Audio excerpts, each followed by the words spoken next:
Buenos días, estudiantes de farmacología. Vamos a ver el tema de farmacodinamia, que es el estudio de la acción de los medicamentos en el organismo.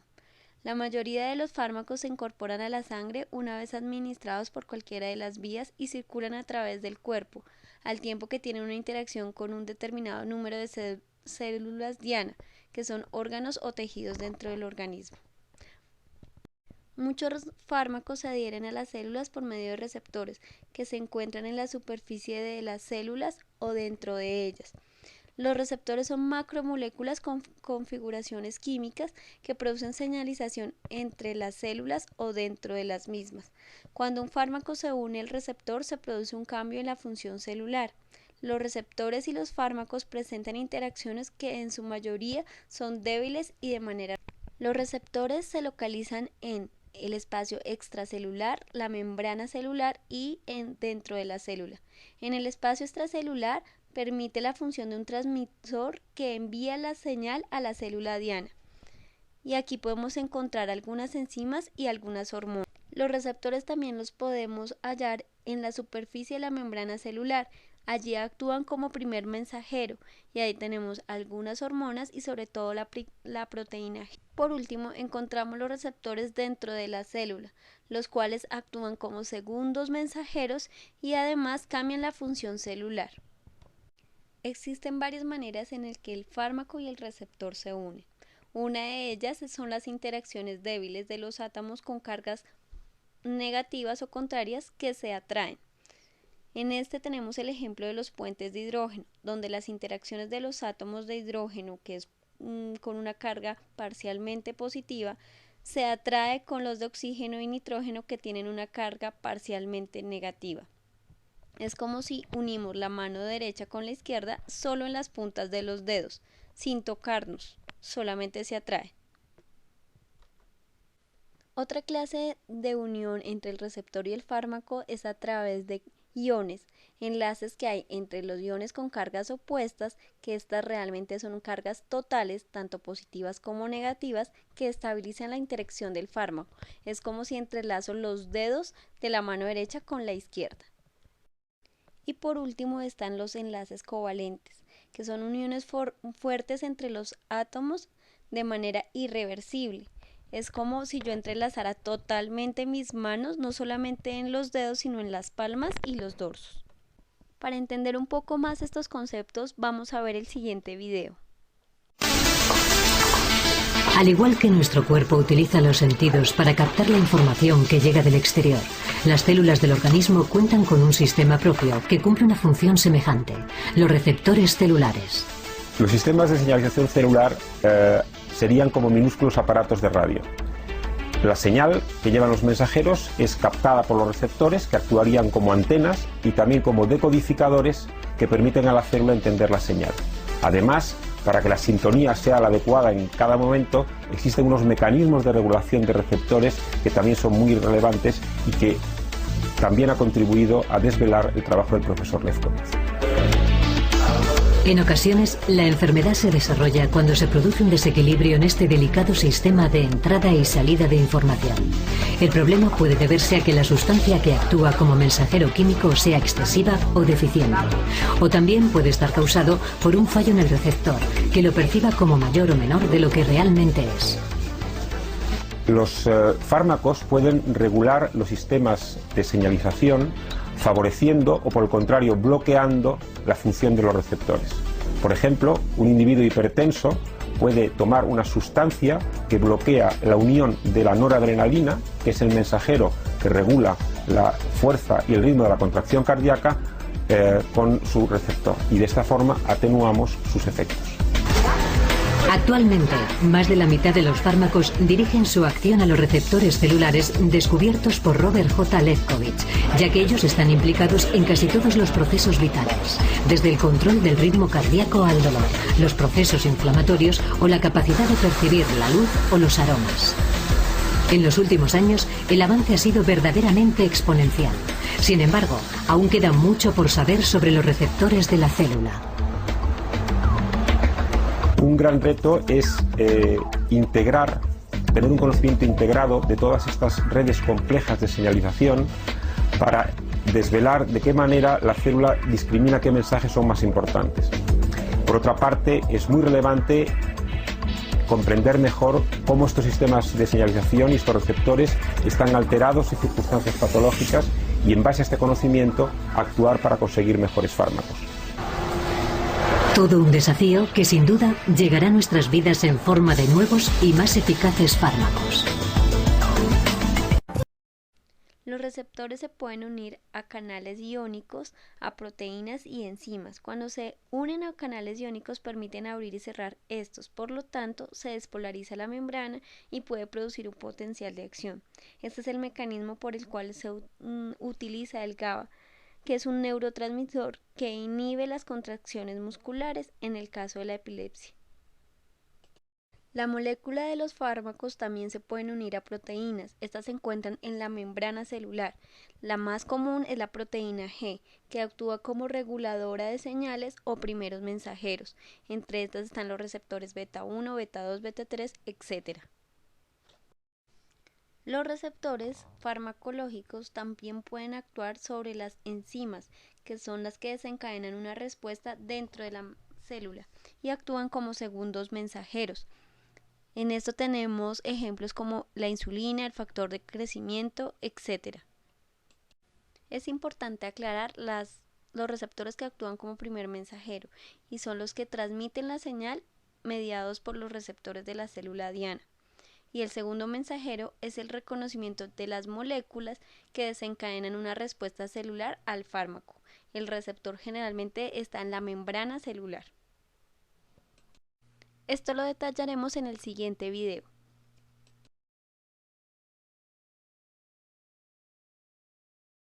Cuando una molécula señal, como la epinefrina, se une a proteínas receptoras de superficie celular, esta activa una proteína G en el interior de la célula. A su vez, la proteína G estimula a la adenilato ciclasa para producir en el interior de la célula grandes cantidades de AMP cíclico a partir de ATP. A continuación, el AMP cíclico se une a una proteína blanco tipo alfa-quinasa y la activa, la cual agrega fosfatos a proteínas específicas de la célula. El efecto de esta fosforilación depende de la identidad de las células y de las proteínas fosforiladas.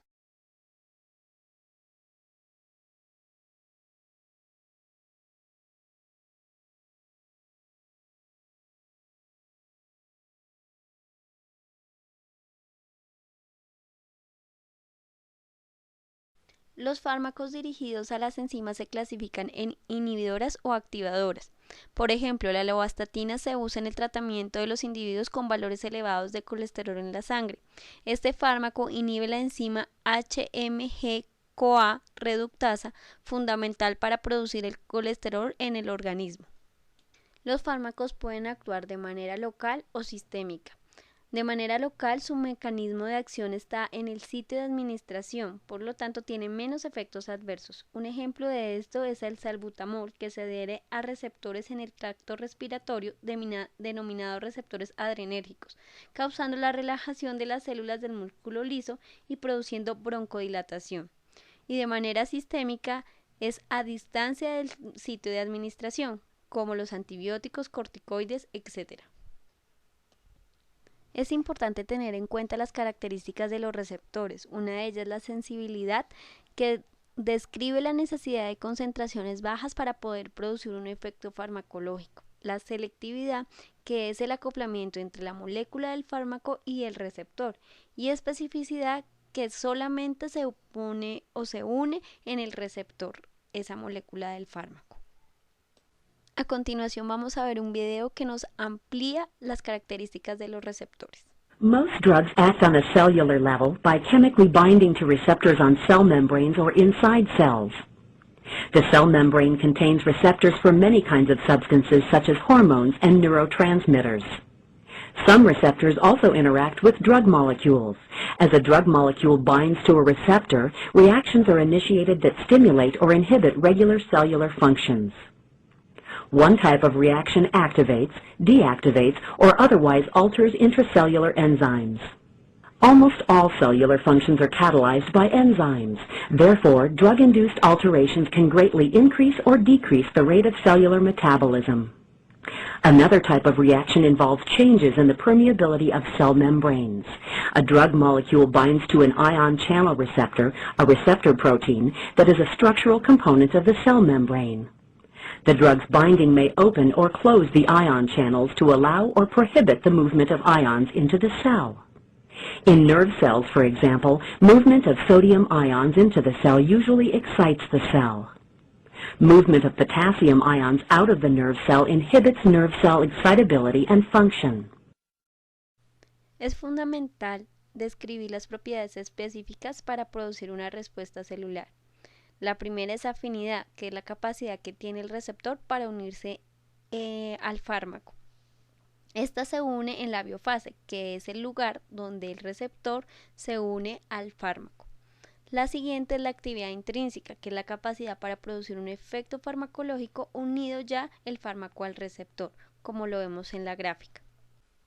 Son importantes los dos conceptos anteriores, porque ahora viene el agonismo, que es cuando se tiene una afinidad y una actividad intrínseca, es decir, que activan o estimulan los receptores provocando una respuesta que incrementa o disminuye la función celular. Un ejemplo es el tramadol, que es agonista de los receptores opiáceos. Estos se encuentran en las membranas de los neurotransmisores, inhibiendo los estímulos del dolor. El antagonista es el fármaco que es capaz de unirse al receptor, es decir, tiene afinidad, pero no produce un efecto o bloquea el efecto de la célula. En el caso de la ranitidina, el receptor de histamina 2 bloquea el ácido clorhídrico, lo que aumenta el pH gástrico.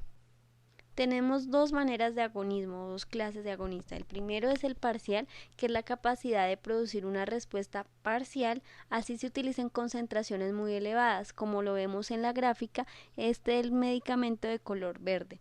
Y un agonismo completo, que es la capacidad de producir una respuesta máxima, como lo vemos en la raya de color rojo. A continuación veremos un video que nos ampliará estos dos conceptos.